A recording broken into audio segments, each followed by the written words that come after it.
Bonjour à toutes, bonjour à tous. Aujourd'hui, dans le cadre de notre interview, Parlez-nous de votre RSE, on a le plaisir de recevoir, Pascale Bossan qui est dirigeante et qui dirige, la société, Bossan Conseil. Et Bossan Conseil, c'est un cabinet de gestion et de patrimoine qui affirme, d'entrée une approche éthique et responsable. Est-ce que vous pouvez, nous expliquer cette démarche et nous présenter votre activité? Merci pour cet échange. Et effectivement, je dirige une société indépendante de conseil en gestion de patrimoine. Et il y a 5-6 ans, à peu près, j'ai eu envie de transformer mon entreprise et d'essayer de mettre en valeur les sujets d'éthique et de responsabilité. Donc, en gestion de patrimoine, qu'est-ce que ça veut dire? Eh bien, ça veut dire s'intéresser à l'investissement responsable, s'intéresser à la finance durable. Et c'est ce qu'on a fait. On a publié avec mes collaborateurs 2 livres blancs pour essayer d'apporter de la pédagogie, essayer d'apporter de la lumière sur ces sujets-là pour s'adresser à un client épargnant qui aurait envie de placer son épargne de manière plus responsable, tout simplement. Ce livre blanc qu'on peut retrouver sur votre site internet en accès gratuit. Absolument. Voilà, Bossan Conseil, BAU2SANT, conseil au singulier.com. très bien. Et donc vous conseillez, mais vous appliquez aussi dans vos pratiques, managériales, mais aussi dans la vie de tous les jours, ces principes de la RSE? Oui, moi je trouvais que c'était important à la fois de faire bouger les lignes de mon business, mais aussi de nous transformer en interne. Nous, on est 6 chez Bossan Conseil, donc on fait partie de la catégorie des petites entreprises. Et lorsqu'on est une petite entreprise, eh bien évidemment, on ne sait pas par quel. D'abord, on n'a pas de responsable de développement durable en interne. Et lorsqu'on veut s'engager pour l'environnement, c'est difficile de savoir par où commencer. Déjà, c'est difficile de croire que notre impact sera important comme on est petit. Et en fait, tout ce chemin qu'on a fait, on a testé vraiment plein de choses, tout un tas de mesures très, très concrètes avec mes collaborateurs.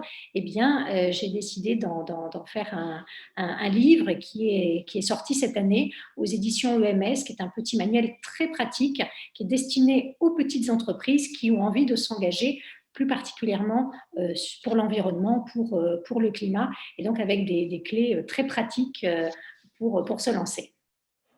Alors c'est effectivement une vision, extrêmement pratique et ça va des petits gestes à des démarches un petit peu plus, engageantes. Alors le petit geste, c'est un kit de bienvenue, éco-responsable pour les collaborateurs, mais c'est aussi lancer une démarche, zéro déchet. C'est peut-être un peu plus lourd et c'est, plus compliqué à mettre en œuvre dans une entreprise. Par où vous avez commencé, vous? Alors, dans le livre, en fait, je classe les actions en 3 catégories parce que c'est comme ça qu'on raisonne et qu'on est contraint dans nos PME. Les actions qui ne coûtent rien, celles qui coûtent un petit peu et celles qui ont un coût plus important. Je crois il me semble plus facile et plus logique de démarrer par les actions qui ne coûtent rien. Alors, elles sont peut-être pas très impactantes, mais c'est important. Pour vous donner une idée, eh bien, on peut choisir une police de caractère économe en encre. Ça fait gagner entre 25 à 30% d'encre. Ça ne coûte rien, c'est facile à mettre en œuvre et c'est tout à fait efficace. Donc voilà ce type de mesures qu'on peut enclencher, qu'on peut mettre en place dans une PME. Et donc il y a toute une graduation en termes de budget. Et parmi les mesures les plus impactantes, il y a l'adhésion au 1% pour la planète. Le collectif du 1% pour la planète, c'est un collectif d'entrepreneurs qui ont décidé de consacrer 1% de leur chiffre d'affaires à du mécénat en faveur de l'environnement. Et donc là, évidemment, c'est un don qu'on fait chaque année. Donc c'est impactant, c'est engageant. Et ce collectif, en fait, regroupe aujourd'hui plus de 700 entreprises en France. Il a doublé en moins d'1 an, donc il y a de plus en plus d'entrepreneurs, de petites entreprises qui ont envie de s'engager, et plus particulièrement cette année, qui est une année difficile, mais qui repose tout un tas de questions et qui repose les problématiques sociétales de l'entreprise au cœur des problématiques. Bien sûr. Vous êtes administratrice de cette organisation, qui est une organisation internationale, et donc ambassadrice.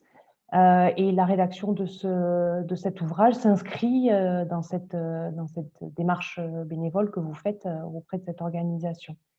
Oui, absolument. D'ailleurs, le livre que j'ai écrit, je me permets de le montrer. Voilà, donc Petit manuel pour l'entreprise, comment agir pour le climat, paru en 2020 aux éditions EMS. Ce livre, d'abord, il coûte 12 €. Donc, pour moi, c'était important que ce soit un petit prix pour que ce soit accessible à toutes les petites entreprises. Et je donne tous mes droits d'auteur à la fondation Good Planet. Et c'est vrai, Good Planet, voilà, qui est une association agréée par le 1% pour la planète. Dont je suis administratrice, et ça veut dire que je consacre du temps à l'association de manière bénévole pour essayer de faire avancer ces sujets-là. Et au sein de votre équipe et de votre toute petite entreprise, comme vous le dites, votre équipe de 6 personnes, de quel geste et quelle réalisation vous êtes la plus fière? Il y a vraiment beaucoup de choses qu'on a mis en place. Pour vous donner un exemple, lorsqu'on a décidé d'arrêter les bouteilles en plastique, ça paraît évident, parmi les premières mesures à mettre en place, eh bien on s'est équipé, j'ai équipé mes collaborateurs de gourdes. Mais ce qui est important pour moi, c'est d'aller un peu plus loin dans la démarche. C'est-à-dire, une gourde, c'est bien, mais si elle est fabriquée au bout du monde, dans des conditions sociales qui ne sont pas bonnes, je trouvais que c'était pas cohérent. Et donc, on a fait en sorte d'acheter une gourde made in France. Par exemple, cette gourde, elle s'appelle Gobi, et c'est une des très rares entreprises françaises à avoir relocalisé la production de gourdes en France. Donc, c'est important aussi d'avoir une cohérence dans tous ces sujets-là. Là, par exemple, on arrive bientôt aux fêtes de fin d'année. Eh bien, comme cadeau de Noël, mes collaborateurs, ils vont avoir la carte française, qui est une carte cadeau avec 100% du Made in France, voilà, pour encourager l'emploi, pour encourager les PME françaises, et puis pour avoir une logique aussi de proximité et plus locale. Merci pour ce conseil qui est bien d'actualité. Je suis sûre que tout le monde va se précipiter pour aller voir ce qu'est cette carte, mais aussi sur cet ouvrage très pratique, très synthétique, très accessible, qui va permettre aux petites entreprises de mettre en place des éco-gestes très, très facilement et très rapidement. Merci en tout cas pour cet échange. Merci Pascal et à bientôt. Au revoir.